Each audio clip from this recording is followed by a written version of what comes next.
강의 말씀 듣도록 하겠습니다. 깊도도 하나님의 지혜여, 이 제목으로 은혜를 나누기 원합니다. 오늘 말씀 25절에서 신비라는 표현을 쓰고 있습니다.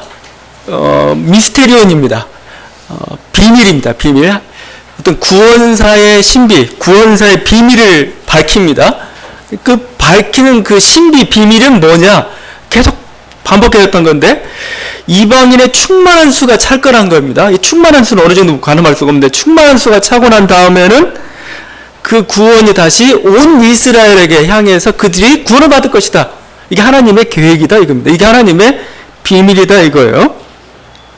그래서 지금 지금 계속 9장부터 11장이 바울의 자기가 이 로마서 쓰는 본심이 담겨 있다고 그랬죠. 자기는 민족을 사랑해요. 근데 자꾸 반율법주의자, 민족주의자처럼 찍히는데 아니라는 겁니다. 근데 바울의 민족사랑은 결국 뭐냐면은 그 이방인의 충만한 수를 채우기 위해서 달려가는 겁니다. 지금 쉼없이 달려왔어요. 그래서 자기는 땅끝까지 가서 이렇게 복음을 전하면 이방인의 충만한 수가 찰 것이다. 그러면은 바로 이제 내가 그렇게 사랑하는 우리 민족, 온 이스라엘의 구원이 다시 성취될 것이다. 그게 바로 나의 민족사랑을 지금 얘기하고 있어요. 어떻게 보면 바울은 지금 이 로마서를 쓰면서 그 기대가 그거였던 것 같아요. 곧 주님이 오실 것 같은 느낌이 들었던 것 같아요. 그래서 빨리 그 땅끝까지 가고 충만한 수 채워놓고 빨리 우리 민족 구원해야 돼. 우리 민족 구원받아야 돼. 이게 자기가 기도하면서 깨달았던 하나님의 비밀이었다는 거죠. 그런데 그 마지막은 오지 않았죠. 벌써 2000년이나 지났습니다. 그 시기도 지금 문제지만 충만한 수라고 했는데 이 충만한 수가 참 복잡한 수예요. 왜냐하면 뭐가 충만하냐 이거. 충만하다는 것은 뭔가 하나님의 계획 가운데 있겠죠. 하나님 분명히 이 숫자가 있을 겁니다. 그래서 이제 지금 그것을 바울은 충만하다고 표현했는데 이 충만한 수는 대체 얼마냐 하는 겁니다. 그냥 한 100만 명입니까? 아니면 당시 고대 로마 제국 인구가 한 5, 6천만 명 돼요? 그러면 그 5, 6천만 명이냐는 거예요? 아니면 지금 인구 70억이니까 70억 명의 차야 충만한 수가 차는 건지? 아니면 앞으로 더 태어날 그 후손들이 많으니까 그들까지 다 포함해서 충만한 수인지? 하나님의 계산에는 분명히 보이는데 우리들의 계산은 답이 안 나와요. 그냥 충만한 수라고만 이렇게 얘기할 수밖에 없는 가능할 수 없는 그 숫자입니다.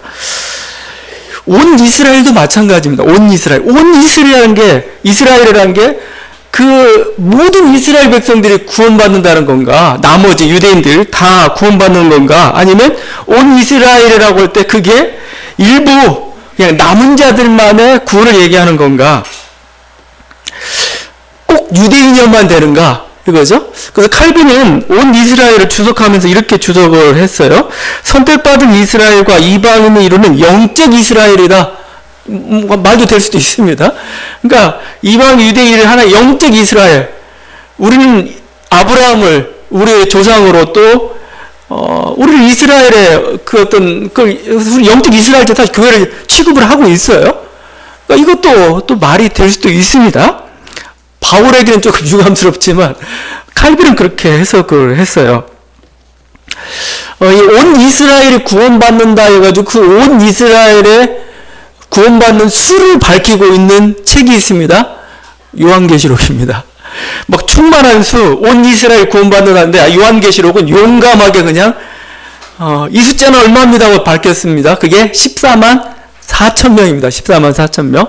요한계시록 7장하고 14장에 나옵니다. 마지막 때 하나님께서 인치신 자들이 14만 4천 명입니다. 자, 이것 가지고 지금 한국교회를 흔들고 있는 이단이 신천지죠. 신천지가 14만 4천 명, 자기들이 공동체가 14만 4천 명이라는 겁니다.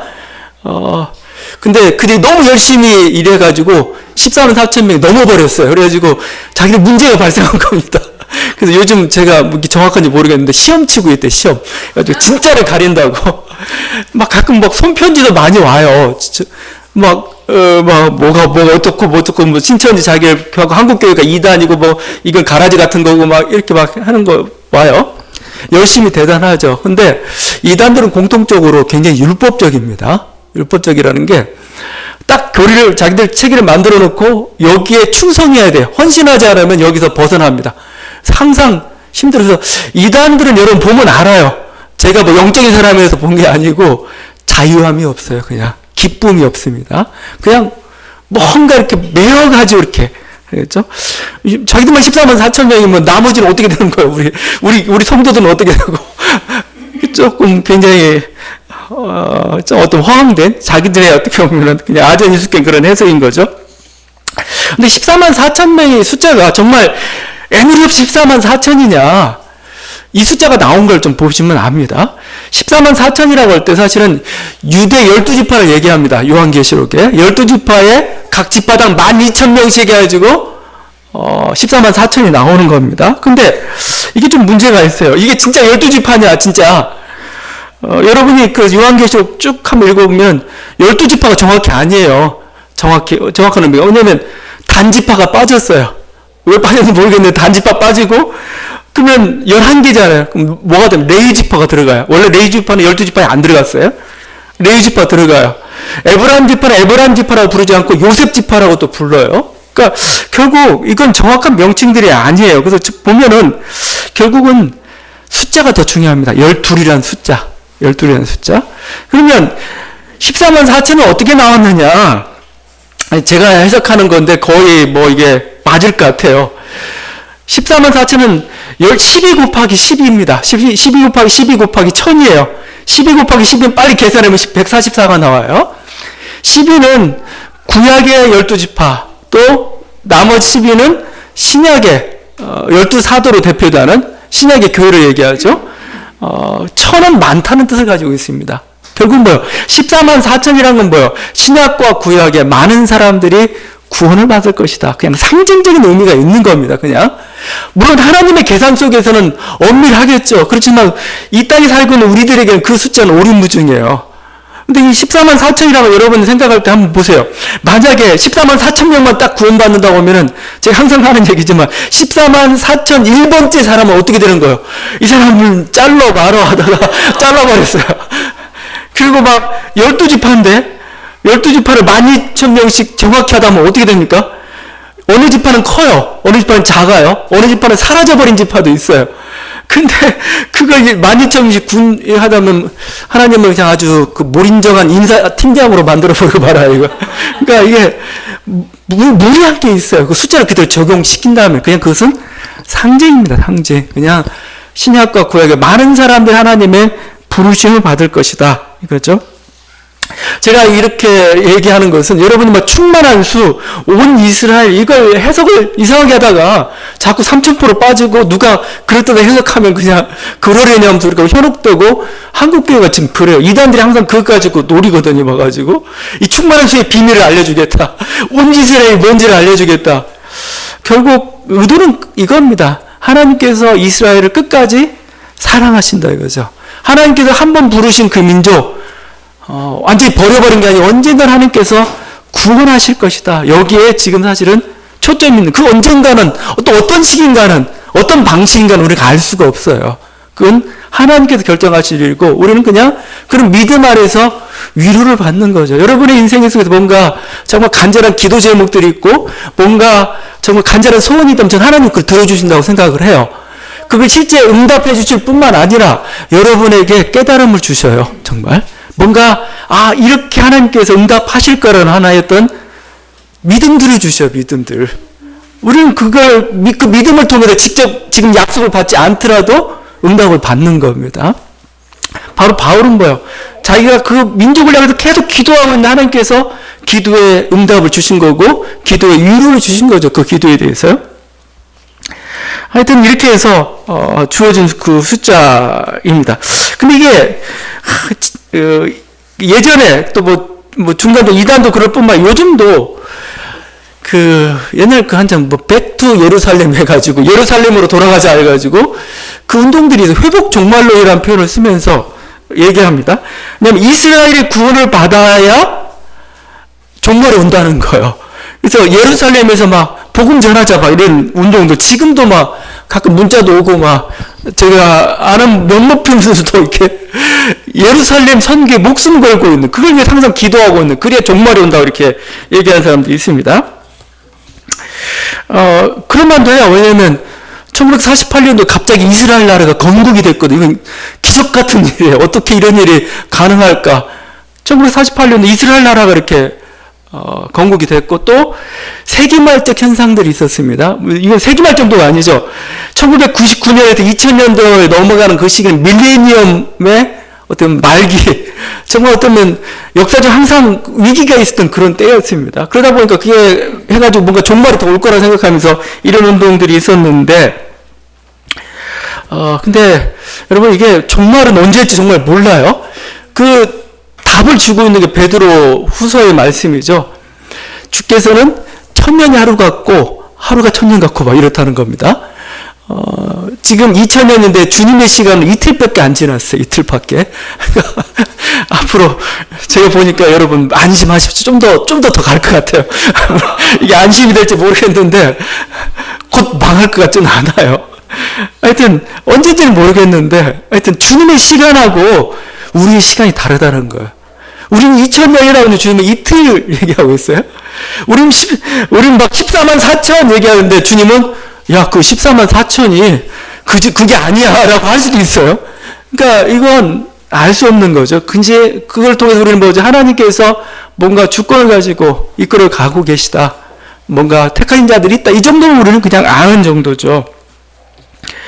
그러니까 또 이게 종말의 시간이 아직 다다르니 그것도 의심스러울 뿐만 아니라, 이렇게 유태인이라고 했을 때, 지금 이 유태인을 선교하려는 노력들이 지금만 있는 거 아닙니다. 중세시대는 더 했어요. 중세시대는. 그들 예수 안 믿으면 죽여버렸습니다. 막 추방하고, 다 뺏어버리고, 그 유태인 어떻게 보면은, 유태인에 대한 하나의, 안티세미티즘이라고 그러죠. 그 기원이 사실은 그로부터 시작이 됐어요. 너희 예수를 죽였다 이거죠. 예수를 죽였다. 예수 죽인 민족, 그게 그럴 뿐만 아니라 니네 예수 믿어라. 그래서 이제 한참 심할 때는 개종회도 막 이들을 막 핍박하고 그랬습니다. 유태인 유머 같은 게 그런 게 있어요. 딱 하고 나면 이제 자기네 카톨릭으로 개종을 했어요. 카톨릭 개종했는데, 야, 너 전에 뭐 믿었니? 믿으면 유태인이었습니다. 그러면 또 학살하든지 추방을 시키고 막 그랬습니다. 그래서 어떤 지혜로운 유태인은 먼저 개종하기 전에 먼저 개신교로 개종을 합니다. 그러고 나서 카톨릭으로 개종을 합니다. 그러고 나서 너 전에 무슨 종교 믿었으면 전 개신교입니다 하면 이제 살아났다는 하나의 유머도 있어요. 유태인을 강제 개종시키려는 게 다 실패로 다 끝나고 말았어요. 그냥 지금 선교, 그건 그 이유가 안 되는 겁니다. 그리고 또 이게 지금 예루살렘 우리가 선교해야 그게 다 끝나는 건가? 정말 그게 온 이스라엘이 구원받는 건가? 또 그렇게 보장할 수도 없어요. 왜냐하면 지금 팔레스틴에 거주하는 그런 유태인들보다 전세 흩어져 사는 유태인들이 더 많아요. 미국 땅에 있는 유태인하고 팔레스틴의 유태인하고 숫자가 거의 비슷해요. 500만, 600만 거의. 그럼 뭐예요 이거 지금? 예루살렘만, 그러니까 이게 뭔가 무리들이 다 있어요. 그냥 막 적용하기에는. 물론 우리는 하나님께서 어떻게 이스라엘 마지막 때 구원할 거라는 걸 믿겠지만, 우리들이 생각하는 그냥 단순한 방식들은 아니라는 겁니다. 그럴 뿐만 아니라 온 이스라엘 할 때 다시 한번 말씀드리자면, 이게 그냥 민족적인 혈통이냐. 지금 민족적인 게 의미가 없어져 버린 그런 시대거든요. 영적인 이스라엘을 가리키는 그런 의미로 우리가 해석할 수 있다는 겁니다. 그래서 여러분이 이거에 대해서 너무 이렇게 도식적으로 적용시켜가지고 예루살렘이 복음화 되어야 하든, 오히려 그렇게 선교하는 그 노력들이 오히려 종말을 더 멀게 만들 겁니다. 왜냐면 유태인들은 그 때문에 치를 떨었거든요. 강제 개종 때문에.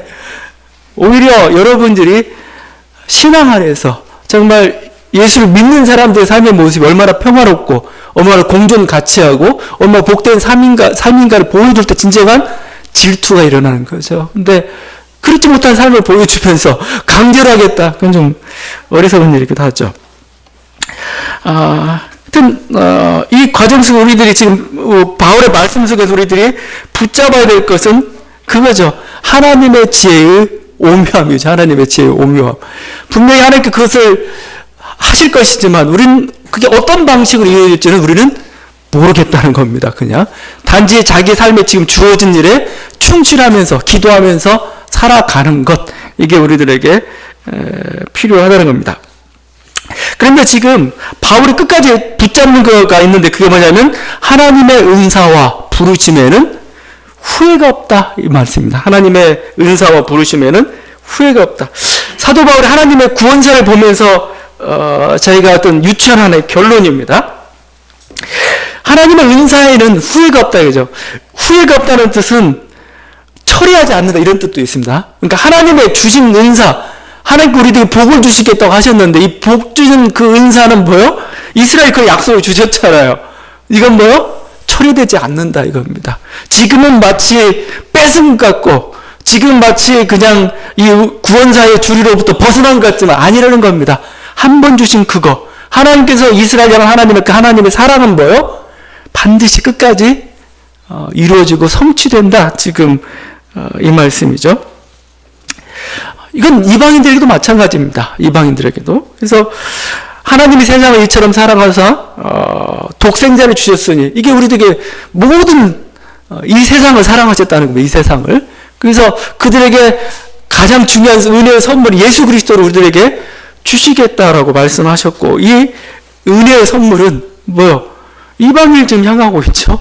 그러니까 유대인뿐만 아니고 이제 이방인에게도 뭐 이게 은사를 하나님께 작정하셨고, 이 은사는 뭐요?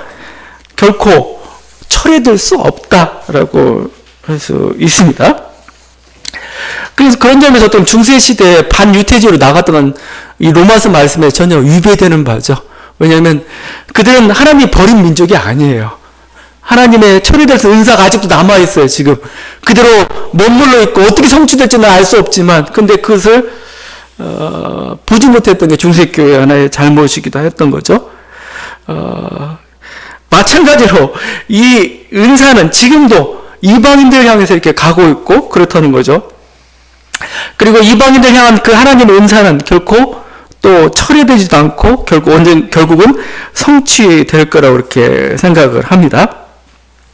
그러니까 어떻게 보면 지금 이스라엘 땅에서, 팔레스틴 땅에서 이스라엘과 거기서 막 고난받고 있는 팔레스틴 난민, 어떻게 보면 그런 세력도 같이 있죠. 근데 하나님의 은사에는, 하나님이 부르시면 후회가 없다, 이 말씀 속에는 둘 다 해당이 됩니다. 이스라엘은 이스라엘대로, 이 팔레스틴 난민은 팔레스틴 난민대로 그들 향한 하나님의 부르심이 있고 하나님의 선택하심이 있어요. 하나님 이방인들이 모든 세상 사람들을 사랑하시고 그들의 복을 주신 하나님의 뜻인 것인 거죠. 그래서 그들 모두에게는 이 은사가, 하나님 은사가 있다는 겁니다. 우리는 그것을 믿고 또 그렇게 그 민족들을 바라보고 또 자기 민족을 향한 그 소망들을 그렇게 품어야 할 것이죠. 하나님의 부르시면 후회가 없다, 이거죠. 하나님의 부르시면 후회가 없다, 후회하심이 없다. 하나님의 부르심, 그러니까 하나님의 부르심이란 결국은 하나님의 계획이죠. 하나님의 계획. 우리를 선택하시고 뭔가 우리 인생을 통해서 계획하시고 결국 구원과 관련된 겁니다. 그래서 뭔가 그 구원을 성취하게 하시고 구원의 선물을 받게 하시고, 이게 하나님의 부르심이죠. 후회가 없다는 건 실패가 없다는 겁니다. 그냥 그대로 성취된다, 이거죠. 부르심의 목적이 그대로 성취된다는 거죠. 그런데 이 부르심이라는 게 단순히 우리들은 구원에만 적용해 볼 수는 없습니다.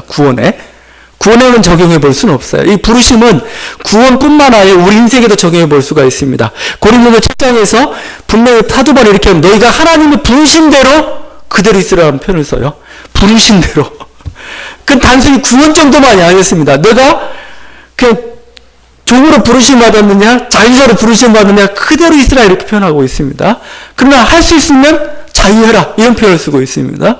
부르셨다는 건 단순히 구원으로의 부르심만이 아닙니다.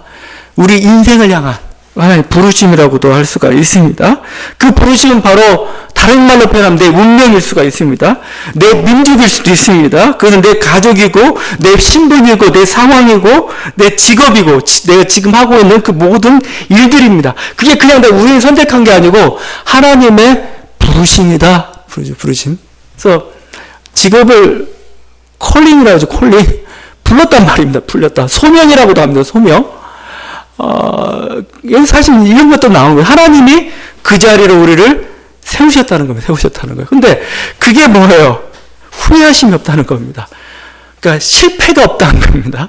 정확히 성취된다는 그 의미를 가지고 있어요. 그래서 결국은 이 하나님이 부르신 후회심이 없다. 이것은 어떻게 보면 그래서 너는 하나님이 그걸로 불렀기 때문에 너는 그 자리에 그냥 가만히 있어. 그 얘기는 아닙니다. 뭐 개혁이나 혁명 그런 거 하지 말고 너는 노예야? 야, 노예로 그냥 살아. 그렇게 부르셨으니까 이게 중세시대 하나님의 부르심을 바라보는 건 태도였죠. 그게 아니라는 거죠. 그게 아니고 하나님 부르시는 그 목적이 결국 뭡니까? 우리는 복된 존재로 언약의 사람으로 부르는 거잖아요. 복된 존재로 부르는 거고 언약의 사람으로 부르는 거 아니겠습니까? 너 선택해가지고 더 지옥에 떨어져 이런 건 아니잖아요.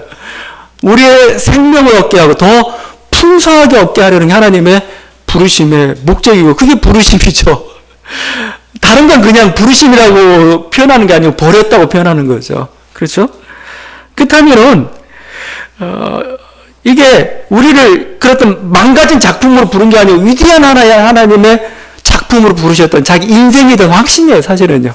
우리 인생에 대한 확신. 그렇죠? 하나님 나를 부르셨어요. 내 운명을, 내 모든 걸 이렇게 부르셨어요. 이건 뭐예요? 그냥 우리를 버린 게 아니고 이를 통해서 우리를 복되게 하려고 부르셨다는 거죠.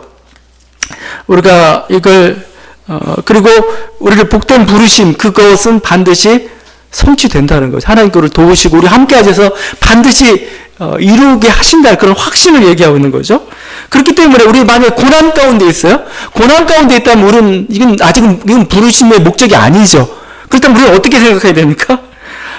이 고난은 연단으로 바꿔야 되는 거예요. 연단으로. 이걸 통해서 나로 하여금. 그러니까 고난을 어떻게 하는지 모르겠어요. 나에게 시련이 있고 어려움이 있어요. 어려움이 있는데 이거에 대해서 뭐죠? 그냥 이게 목적이야. 목적이 아니라는 겁니다. 하나님의 부르심 우리를 복되게 하는 거예요. 그렇다면 뭐요? 이 고난이 그런데 불구하고 고난이 왔어요. 그럼 우리 어떻게 이걸 받아들여야 됩니까? 좀 긍정적으로 받아들이자 이거요. 연단이다. 그래서 다지는 거다 이거죠. 다지는 거. 튼튼하게 하는 거다. 기초를 든든하게 하는 거다. 이를 통해서 뭔가 우리를 더 높은 곳으로 가게 만드는 것이다. 우리가 이렇게 받아들이라는 거죠. 결국 깎여서 아주 거기다 아름다운 조각품이 나오듯이 고난을 우리가 그렇게 바라보는 그게 하나님의 부르심에는 후회가 없다. 여기에는 우리의 응답이라고 할 수가 있습니다. 현재 우리가 어려운 상황 가운데 있고 우리의 현실이 답답하냐 이거죠. 그때 하나님 우리는 부르심을 생각하길 바랍니다. 이게 끝이 아니에요. 이게 끝이 아닙니다. 과정입니다. 이 과정을 통해서 뭐죠? 하나님 우리를 더욱더 큰 자유와 행복으로 우리를 이끌어 가실 것입니다.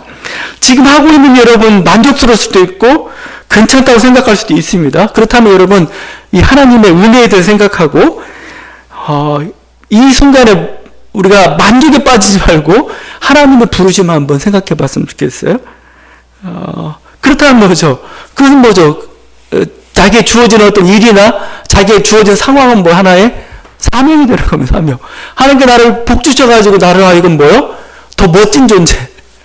더 그냥 자기 혼자만 잘 살고 그런 게 아니고 나를 통해서 뭔가 하나님의 일을 성취케 하는 어떤 그런 어떤 더 소중한 존재를 만드지 않은 부르심일 수도 있는 거죠. 하나님의 부르심은 여러분 후회가 없습니다. 여러분이 하나님의 선택한 자고 하나님이 부르신 자라면은 여러분 인생은 반드시 잘 될 수밖에 없어요. 여러분 그걸 바라보면서 나갈 수 있기를 바랍니다. 근데 바울은 하나님의 이 깊은 지혜를 찬양을 합니다. 결국 하나님 여러 가지 구원사들 이렇게 보면서 결국은 이렇게 드러나는 것, 어떤 그런 깨달음을 통해서 자기들이 그 깨달음을 바울이 깨닫게 되는 그것은 결국은 하나님의 지혜였던 거죠. 결국 보세요. 처음에는 이방인을 버리고 이스라엘을 선택하였습니다. 이제 뭐죠? 불순종한 이스라엘이 버려버린 거, 이방인을 버렸던 거죠. 이제는 뭐요? 믿음에 불순종하는 이스라엘 버리고, 이제 뭐요? 이제는 이방인을 선택합니다. 그런 과정을 통해 하나님은 결국 우리들에게 뭘 가르치고 있느냐? 우리의 구원이라는 것, 우리의 생명이라는 것은 은혜로 받은 거라는 걸 보여주고 있다는 거, 은혜. 그냥 네가 노력해도 된 게 아니고, 네 지금 재산이나 위치나 생명이 그냥 주어진 게 아니고, 하나님의 선물임을 가르쳐 주고 있는 거죠. 그러니까 내가 모든 재산을 가지고 있는 큰하늘 노릇으로만 잘하고 있다면 뭐예요? 나는 은혜를 몰라요. 마치 당연한 것처럼. 그리고 당연히 주어지고 있는 은혜도 감사할 줄 모르고 놀릴 줄 몰라요. 그런데 뭐예요? 하나님 뺏어가 버려요. 뺏어가 버리고 나니까 그게 소중한 거였구나. 그게 저는 우리 민족의 탄생의 기원을 우리 민족은 뭐 5천년의 역사 얘기하는데 사실 정말 민족이라는 게 탄생한 게 언제냐? 1940년 8.15 광복절이에요. 광복절. 제가 보기에는 왜? 그 일제 식민지 지배였던 36년의 그 이렇게 아픈 연단 그러면서 그 고통 가운데서 생명이 무엇인지를, 민족이 무엇인지를 그때서야 깨달았어요. 자유를 잃고 나니까, 민족이 자존을 잃고 나니까 뭐예요? 아무것도 아니구나, 이거. 다 죽는구나, 이거죠. 우리는 다 같이 하나가 돼야 그 모든 것도 일어날 수 있다. 그래서 우리가 이제 금년 3.1운동 100주년 맞는데, 그 단순한 거 아닙니다. 3.1 독립선언 같은 경우는 정말 어떻게 보면은 하나의 민족선언이죠. 민족의 어떤 그 출발점이 된다고 생각해요. 뭔가 이렇게 우리는 어떤 고통과 연단, 아주 부정적인 걸 통해서 뭐죠? 감사를 하나요? 은혜를 알아요? 그게 지금 그러면 바울이 하는 말이 깊도다 하나님의 지혜요. 모든 자들을 불순종 가운데 처하게 함으로써 뭐죠? 이 모든 것을 하나님의 긍휼을 알게 하신 하나님의 지혜구나라고 얘기합니다. 그래서 우리가 어떤 하나님의 섭리나 하나님의 어떤 이런 우주를 이끌어가는 그 질서를 알기 위해서는 가장 필요한 건 사실은 겸손함입니다. 겸손함이 있어야 우리는 그걸 볼 수가 있어요. 여기뿐만 아니고 고린도서에서 바울이 고린도는 아테네 근처예요. 철학이 융성한 곳입니다. 그래서 고린도인들도 철학, 코린트라고 여러분 코린트식 잘 알잖아요. 건축 양식 중에 그 고린도예요. 고린도. 근데 거기서 지혜나 어떤 힘을 숭상하는 저들에게 향해서 그게 지혜가 아니라는 겁니다. 사람을 살리는 건 십자가라고 얘기합니다. 십자가 어리석은 도가 우리를 살린다. 십자가 도가 멸망하는 자들은 미련한 것이요 구원을 받는 우리에게는 하나님의 능력이라 기록된 바 내가 지혜 있는 자들의 지혜를 멸하고 총명한 자를 총명을 폐하리라. 그렇죠? 하나님의 지혜라고 할 때 항상 나타나는 게 뭐예요? 인간의 한계, 인간의 여기들은 겸손함을 요구하는 겁니다. 실제 인간은 뭔가 자기가 다 안다고 생각을 해요. 자기가 다 재단해요. 그게 아니라는 겁니다. 하나님 역사 그렇게 되는 게 아니에요. 나는 이 역사 이렇게 될 거라고, 민족이 이렇게 될 거라고 아니라는 겁니다. 엉뚱한 방향, 엉뚱한 곳에서 근데 나중에 알고 보니까 진정한 생명 바로 거기서부터 나오는 걸 깨닫게 되는 겁니다. 그 방식으로 우리를 이끌어가는 거다 이거죠. 또 진리의 길을 찾아간 데는 가장 중요한 게 겸손함입니다. 겸손함. 뉴턴은 만율력의 법칙을 발견하고 그랬죠. 근데 그가 그 법칙도 발견하고 대단한 석학이지만 그가 그런 얘기했습니다. 나는 누구냐? 나는 바닷가에서 조개 껍질 하나를 줍고 기뻐하는 어린아이 같다 표현하고 있어요. 하나님 만든 무한한 질서 속에서 뭐예요? 우주의 질서 속에서 뭔가를 탁 잡고 뭐죠? 질서를 발견하고 조개 껍질 하나 잡은 거예요. 너무 즐거워하고는. 그게 만유인력의 법칙이었던 거죠. 겸손해야 우리가 하나님의 지혜와 질서와 그것들을 우리가 발견할 수가 있습니다. 성 어거스틴은 중세 위대한 교부죠. 그가 삼일체 그 때문에 굉장히 고민에 빠졌습니다. 삼일체가 사실 말이 잘 안 되고 잘 설명이 힘들어요. 거리적으로 아무리 얘기해도 어떻게 셋인데 하나야. 이게 쉬운 게 아니거든요. 고민에 빠져 있는데 그러다가 어느 날 보니까 이제 해변가를 걷고 있었습니다. 해변가를 걷고 있었는데 어떤 소년 하나가 이렇게 모래사장에다 이렇게 웅덩이를 파놓고 숟가락으로 이렇게 바닷물을 퍼다가 이렇게 담고 있습니다. 너 뭐하니? 물어보니까 바닷물을 여기에 다 담겠다는 겁니다, 자기가. 그러니까 웃으면서 야 그건 불가능해. 그랬더니 소년이 이렇게 얘기했다고 말해요. 삼위일체 신비를 사람의 작은 지성에 담는 일은 더 불가능합니다 하고 사라져버렸어요. 천사에서 보티첼리의 그림에도 이게 나옵니다. 소년과 오거스틴의 대화해가지고 나오는데 인간의 작은 지혜로 지성으로 어떻게 그걸 다 삼위일체 신비를 담을 수가 있겠냐, 불가능하다 이거죠. 뭐 삼위일체뿐만 아니고 우리 인생 속에서 여러 가지 정말 알 수 없는 것이 참으로 많이 있습니다. 어떻게 보면 정말 하나님의 지혜라고 할 수밖에 없는 그걸로 이끌어 가시는데 우리가 모든 걸 다 알고 있다는 순간 우리는 실망하기 쉬울 거고 잘못하면 헛다리 짚기가 참 쉬울 겁니다. 항상 겸손한 마음 우리들의 필요한 것은 기도죠. 기도. 우리의 소원을 하나님 우리의 소원은 이겁니다. 또 우리가 가진 하나의 믿음이라는 게 있죠. 뭐냐면 저는 우리를 부르셨습니다. 그렇죠? 우리를 복 주시려고 우리를 부르신 그 존재, 우리를 사랑하시는 분입니다. 우리는 이 희망을 가지고 이 믿음을 가지고 이렇게 하나씩 하나씩 걸어가는 거죠. 바울은 이렇게까지 얘기합니다. 만물이 주에게서 나오고 주로 말미암고 주에게로 돌아갑니다. 영어로는 from, to입니다. 모든 만물은 주님에게로부터 나왔습니다. 그리고 주님께로 돌아갑니다. to입니다. 그리고 through가 있습니다. 주로 말미암고라는 뜻, 주로 말미암고. 결국 뭐예요? 첫 시작도 주님입니다. 마지막도 주님일 겁니다. 그러나 또 그 과정을 이끌어가는 것도 주님입니다. 이게 대단한 고백이죠. 만물의 창조, 만물의 계획, 만물의 질서의 시작은 하나님으로부터 일어났습니다. 근데 그 하나님이 그냥 만물을 그냥 내버려 둔 게 아니고 자기 손으로 이끌어 가셔요. 자기 손으로 이끌어 가십니다. 결국 근데 그냥 이끌어 가기만 하는 게 아니고 결국은 하나님께로 모든 게 돌아갈 겁니다. 하나님께로 돌아간다는 뜻은 결국 뭐예요? 성취한다는 말입니다. 자기의 계획을 완전히 성취하고 우주 만물은 결국 뭐예요? 하나님께로부터 나와서 하나님께로 돌아가는 하나의 운동입니다. 운동. 우리의 생명이란 결국은 무질서한 게 아니고 지금 뭐 막 빅뱅 펑 터져가지고 막 무질서하게 흩어져가고 그게 아니고 흩어졌던 것은 하나를 향해서 계속 달려갈 겁니다. 무질서했던 것은 질서를 향해 갈 것이고 부정의했던 것은 정의를 향해 갈 것이고 이렇게 허무와 공허 가운데 것은 생명을 향해 달려갈 것입니다. 하나님께 그렇게 하나님이 그러셔요. 하나님께로 모든 만물은 향해 가고 있다라고 지금 고백하고 있습니다. 여러분 우리 새해를 시작하시는 새해를 시작하신 분은 마음 주님으로부터 나왔습니다. 하루에 우리의 이 새해라는 것, 첫 출발이라는 것은 이 과정도 하나님께서 함께 하실 것입니다. 그래서 결국은 우리가 연말에 되어서 정말 1년이라면 짧은 하나의 주기 인생 한 전기라고 볼 수 있는 겁니다. 한 생애라고도 볼 수가 있습니다. 지금 어떻게 보면 우리가 첫 출발인데 첫 출발 주님께서 출발하게 하셨습니다. 그 마지막도 또 과정도 함께하면서 주님께서 아름다운 열매를 복된 열매를 주께로 돌아가는 주의 생명으로 풍성한 그런 일들이 우리 가운데 있기를 간절히 바랍니다. 그리고 여러분 부지런히 행동하시고 기도하시고 주님과 함께 가십시오. 그러면은 주께서 여러분의 베푸신 여러분의 인생에서 베푼 놀라운 계획들을 알려주실 것이고 그것을 성취해 주실 것입니다. 이런 은혜가 있는 저와 여러분의 간절히 바랍니다. 기도하시겠습니다.